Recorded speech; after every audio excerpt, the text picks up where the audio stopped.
So I went to university in the 1980s at Queensland University of Technology, or QIT as it was known then, and I studied the Bachelor of Business Communication with a major in journalism. And I went back there on Sunday for the March for Australia at the Botanic Gardens. And it was the first time I'd been back to B Block, where we used to have our lectures, in quite a long time.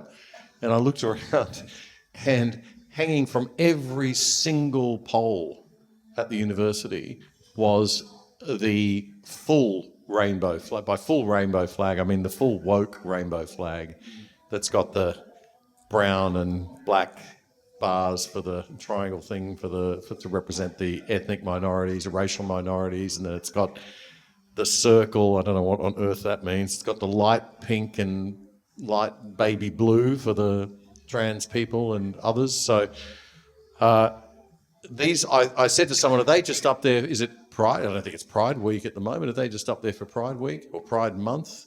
Oh no, they're permanent. And it wasn't just one of them. It was on every pole. It was like that pole, that pole, that pole, that pole, that pole, for as far as the eye could see along the main walkway of QUT. So I find that quite fascinating. And I think it's important that we protest. I mean, it'll probably fall on deaf ears, but if enough people do it, I'm intending to call the university and lodge a complaint that this is not, they do it in the interest and under the guise of kindness. And, as Jewel just showed us why that is the case, that it sneaks in that way. And then you look like the bad guy if you oppose it, of course. And this tyranny has been going on for quite some time, the soft tyranny, obviously. Now, Queensland University is similar. If you look at their social science department, the heart of the left-wing thinking at the university, if you look in the foyer of that building, you'll see two giant murals on the wall. One of them is the Torres Strait Islander flag, the other one is the Aboriginal flag. You will not see the Australian flag anywhere. You don't see the Australian flag anywhere at QUT. This has got to be having an effect on kids. I was in Melbourne a few weeks ago, I walked past RMIT, there was a staircase going up, that staircase was painted in the rainbow flag. So it's very subtle, but it's all pervasive and it's everywhere you turn, and when you start to notice it gets a bit creepy. So I want to just focus tonight on the media and how the media has been infiltrated. I have spoken here before on some of that. I'm happy to take any questions about that, but I thought it might be interesting if we go into a case study tonight rather than me just talking theoretically, but we have a look at some very recent news coverage. So the protests on Sunday and the news coverage of those is what I want to focus on. The main issue, of course, affecting the protesters is the economic impact and the cultural impact and change driven by immigration that's happening at unsustainably high levels and at unprecedented speed in our country. Now, this is not an opinion, it's just a fact, okay?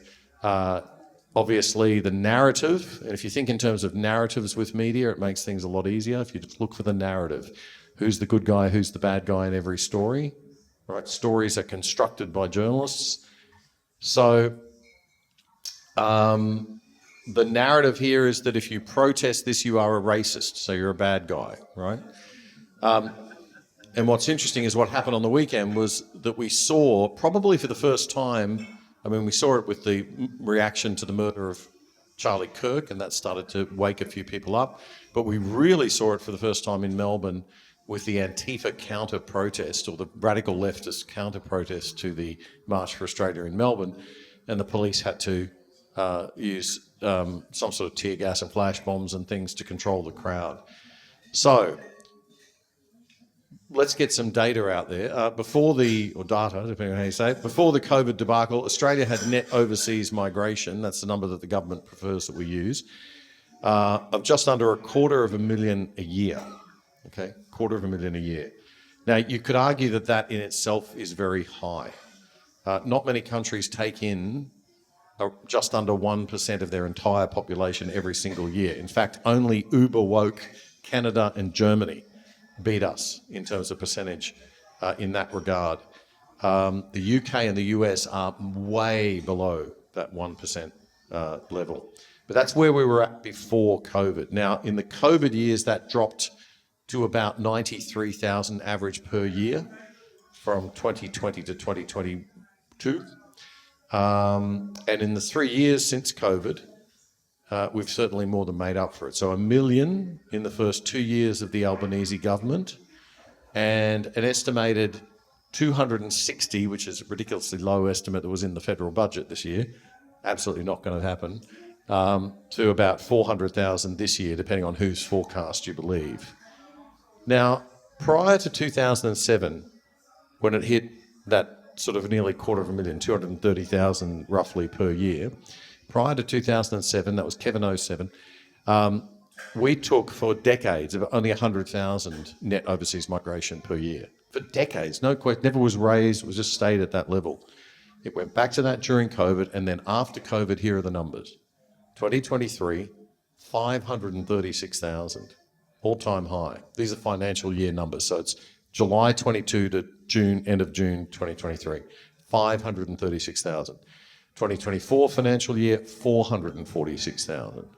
So there's your million, nearly. And then 2025, the forecast is 260 to 400,000, and I would bet it's probably going to be around 400,000. Now, you'll hear people like saying, you know, this is the NOM, and then you'll hear the NPLT. I'll sort of explain what the difference is there, but the thing is, do the numbers really matter? Are the numbers the only thing that matter? Because a lot of the impact of immigration is cultural and social. So it actually matters whether people are coming from like-minded cultures, or is it racist to say that? Does a person's level of willingness to assimilate matter, right? A person's willingness to accept that the country they're coming to has a culture of its own that's been established for centuries, that they've got to try to adapt to that culture before they start shaping it. I'm a descendant of immigrants. I've got Irish on one side, goes back 3 generations, and I've got Lebanese on the other that goes back 3 generations. All of my grandparents were born in Australia, but both of those sides came from very dominant culturally, right? Very strong cultures. And they brought their culture with them. They certainly had the richness I grew up with. Even after 3 generations, it was still very Irish on the Irish side and very Lebanese things on the Lebanese side. But there was never an expectation that there was an immediate entitlement to start changing the environment that my great-grandparents emigrated to. I'm pretty sure they came with an attitude of gratitude and an attitude of respect and a desire to assimilate, and being grateful to be in a country that had a British rule of law and system of government, or Anglo-Celtic, I should say, so as to not offend my Irish ancestors. But this is an important debate. It's an important debate. The people on the left have one view, we have another view, and the debate has to be had. But we can't have the debate if people keep saying it's racist to have it. But if we don't have it, guess what's going to happen? We're going to see more clashes and more violence and more racism. And we will see the emergence of problematic groups. Just take a look at what's happening in the UK and Europe. All right, come back to those migration figures for a moment. What does that figure measure? It measures the people who haven't lived in Australia ever, and it measures the people who've been away for quite a while who are coming in and saying that they intend to live here again long term for at least a year. So it's those two groups. So people who've never lived here at all, and people who are coming home and saying we're going to stay for at least a year. There's another number called the NPLT. Have you heard that? All right, well, this is the one that they were arguing was misleading, and the ABC was saying it's the wrong number to use because it's always higher than the NOM. But the NPLT is the number of people coming in, ticking the box saying, I'm going to stay for more than 12 months, right? And then 16 months later, they issue the official NOM, which is that number reduced by the number of those people who actually didn't stay and left. Okay? So to say that the NPLT is wrong, it's technically correct, I guess, but it is a leading indicator, and a very good one, of what's happening, right? But recently, when the breakfast show host on 2GB used the NPLT numbers to say there are 5 jumbo jets of people coming in every day, he got chastised by the ABC's Media Watch program for using the wrong number. But in actual fact, it was a perfectly fine number to use, right? it actually will probably round down to 4 plane loads. Wow, what a big difference. Okay, but they made a big thing out of the fact that and this is what they do, they shift the goalposts, to argue about different things. All right, so who are these people? What are the visas? Well, if we look at 2024, and we're working off the NPLT, but that's okay because we're just looking for the relationship. So 2024, international students were 207,000 out of, I think the NPLT was 460. So 207,000, almost half of them were students. But a lot of them will stay after they get their degree, right? They're using the degree as an entry point. 80,000 were working holiday. A lot of them stay, but many of them will go back. They're the Commonwealth countries that we have these working holiday agreements with, which are great, actually, for young people. We've got the temporary skilled visas, which they keep telling us is the main reason for these immigration numbers. Well, that was 49,000 out of the 400,000. 49,000. And long-term visitors, I don't know what they're defined as, but that was 90,000. And then we had, I think the others were Australian citizens and Kiwis. Okay, so returning Australian citizens and Kiwis in the broader mix. So not a lot of skilled migrants in that group. All right, so excessively high immigration was the main issue at the Marches for Australia. These concerned citizens are sick to death of being called racist just because they want to have a conversation about immigration. Many of them, like me, are descendants of immigrants or immigrants themselves. Were there some racists in the crowd? Probably. Maybe even a real Nazi or two. Whoop-de-doo, who cares? But they were absolutely dwarfed by other people. And it seems that even those who want Australia to remain predominantly European ethnically are open to sensible levels of immigration and people from different backgrounds settling here, provided they integrate, assimilate and contribute, as so many of our ancestors did. So this is an important issue. We've got to have a discussion about it. But unfortunately, we can't because our media continues to run shallow, garbage, soundbite TV news, where you get 10-second soundbites, 5-second soundbites. You cannot express an idea or get into depth. Our current affairs shows are more like reality TV shows and magazine, lifestyle shows than current affairs shows, like the ones that I grew up with, where you'd actually get an interview at least with a couple of politicians and they'd actually talk about an issue in some sort of depth. Our political class, obviously, we know are failing us, and we expect the Labor Party to, but it's very concerning that not one Liberal or National Party politician had the guts to show up at any of the March for Australia rallies around Australia, not one of them. At the Brisbane rally, Bob Katter, his state MP son Robbie Katter, showed up to speak. Senator Malcolm Roberts spoke from One Nation. Former LNP Senator Gerard Rennick is now the founder of the People First Party. Every rally in the country was peaceful. There was a little bit of a scuffle in Sydney, a little bit of a scuffle in Brisbane, with some of again, involving the left-wing protesters. But Melbourne was the trouble zone. Now, let's take a look at some of the media coverage. I just want to have a look. Firstly, I think we'll play Mark Burrows' report from Channel 9. Mark Burrows has actually done a fairly balanced job compared to most of the mainstream media throughout this. It's not too bad. Police officers have been injured, pelted with rocks and bottles in Melbourne as they attempted to keep rival protesters from clashing. Officers kept the peace in Sydney as anti-immigration and anti-racism groups demonstrated across the country. The city divided. In one corner of Hyde Park, the anti-immigration March for Australia. We don't have enough housing at the moment for the people we've got here, and we're letting them in by the thousands. In the other corner,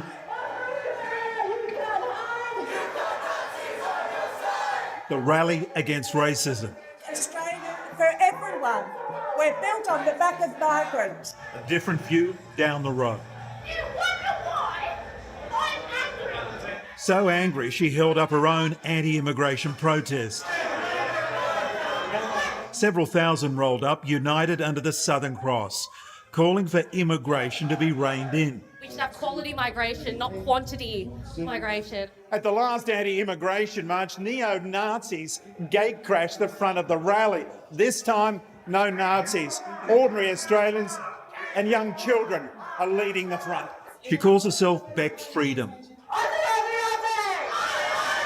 the national organiser for March for Australia. In a crowd like this, you're going to have many different opinions. However, March for Australia's message is end mass immigration, protect our heritage, our culture and our way of life. And imagine walking outside St Mary's after morning mass to see a forest of flags and speakers calling for a halt to migration. It's not good. In Melbourne, the police had a tougher job using stun grenades and pepper spray to keep the two groups apart. Okay, so just notice, what I want you to notice is the way that they frame this. So it's to keep the two groups apart, right? They used pepper spray to keep the two groups apart, not they used pepper spray to stop the left-wing protesters attacking the right-wing protesters who was peaceful. Okay, and this is after a press conference from the police being very clear about this.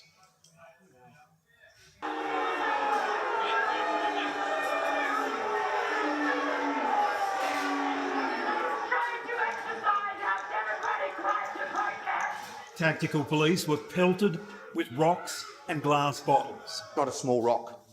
We had our port members who come out with their riot gear and their shields. These rocks were cracking some of those shields today. One officer suffered a broken hand, another cuts to their leg. Today was a bad day for Victoria Police. I think it was a bad day for Melbourne. In the Brisbane March for Australia, MP Bob Katter vented his concerns. There's no jobs. All of the factories and production units of... Okay, I won't play the rest of that because I want to get to the point here, which is that the way that they selected those sound bites from the police press conference. So I just want to show you a little bit of what he actually said. I'll just get my time code here. 142. Yeah, he was terrific. So he started by throwing the the rocks out of the box. I don't know if you saw that. So nice visual for the media, which is quite clever. I'll just play that. Bins were put on fire, flags were on fire, and I think, really enough's enough. The disruption to Melbourne, to the general public. I just go to show you the rocks. So he started by tipping the entire box of rocks out onto the ground. And then... This is what was thrown at police today, and I think Melbourne has had a gutful. I look on the social media streaming platforms of some of these issue-motivated groups that are saying police used excessive force. The fact was, these were being thrown at police. Bottles filled with shards of glass were being thrown at the police. Rotten fruit was being thrown at police. Now, as a journalist selecting a 10 or 5 second soundbite, you would choose that. Okay, you're going to use the dramatic throwing of the rocks. You're going to take the emotional part where he's talking about what's happening. Okay, but I would also have definitely used this part, because have a listen to what he says around here. Today, people came to pick a fight with the police. The people that came to pick the fight with police were the issue-motivated groups on the left. I can tell you that the March for Australia group, they were peaceful, they were engaging, they listened to our instructions, they did what they were told, and they protested by example. The other group, and there were a number of issue-motivated groups known to us, we knew they were coming. We had to deploy hundreds of police. These hundreds of police, not only today, but the man hours and the weeks of planning, preparation, engagement with these people, and the impact on Victoria Police resources. You can see the anger, right? So as a journalist, it's grossly irresponsible to ignore his very specific attack on the left here. Yet almost every network did, right? So this is how news is crafted, constructed, edited and manipulated in order to push a particular narrative. It happens every single day, it happens all the time, but the more ethical outlets don't do it. They let you see, the important parts, and journalists are not supposed to let their... So why do they? Well, they do this because what's happened is our Marxist friends that Jewel was talking about before have so infiltrated the university courses for journalists now that they're actually pushing and driving and teaching sort of campaign journalism. So they're saying to kids, if you believe you're manipulating the narrative in the right direction, well, there you go. Or they're at least not telling them not to do it in the way that probably some of my lecturers would have been telling us back in the day, or some of my actual bosses would have told us back in the day. So a lot of this stuff happens by accident. Some of it happens deliberately. I think there's also another problem in which we've got we've had a fragmentation of the media. There isn't a lot of money in the media business anymore. We've got a lot of young kids. They aren't very well paid as journalists. Most people my age are out of the business and trying to do something else and make some money because you can't have a career path in Australian journalism anymore, sadly, because of the fragmentation of the media and the fact that there's just not the revenue and we don't have a very big population. America has a bigger population, so you can have different diversity of view. It's very hard in Australia with a small population to make a business. Like even the podcast I do, it's not economic and it probably never will be without donations. So it's kind of sad that that's the situation we're in, but we've got a lot of young, inexperienced kids. And on a Sunday in a newsroom, it wouldn't surprise me if it was an accident that half the time that, you know, they're saying the left-wing protesters are the one. There was violence, and then they're showing pictures of the March for Australia, people waving their flags. There was a lot of that on the weekend. A lot of the coverage was violence, violence, violence, and then pictures of people waving their flags from March for Australia, which leaves an impression in people's minds. If they're not paying attention to the story, as most people aren't, they left with that impression. And unfortunately, that's happening not just deliberately, as I believe it is in some cases, but also by accident and through lack of professionalism, lack of quality of journalism in our country today. There's no old blokes like me in the newsroom going, "Oi, don't do that, sonny," right? It just gets done nowadays. All right, I'll leave it there. We're out of time, but thank you.